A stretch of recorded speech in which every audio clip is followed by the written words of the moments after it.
ઉધરસ માટે આજે હું તમને એક ઘરેલું ઉપાય બતાવું છું. એ બતાવું એના પહેલા સૌને વિનંતી છે કે વિડીયોને એક લાઈક જરૂરથી કરો. શીરો જેઠી મધ તણો લઈ કકડો મોહે રાખ, સૂકી ઉધરસ કહાડવા એ રસ ઉધરે ના.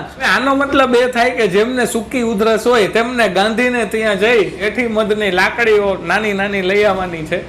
હવે એમના આપણે નાના નાના ટુકડા કરવાના છે. એ ટુકડા કરી અને મોંમાં રાખવાના છે અને એનો રસ જે છે તે આપણે આમ નીચે ઉતરવો જોઈએ.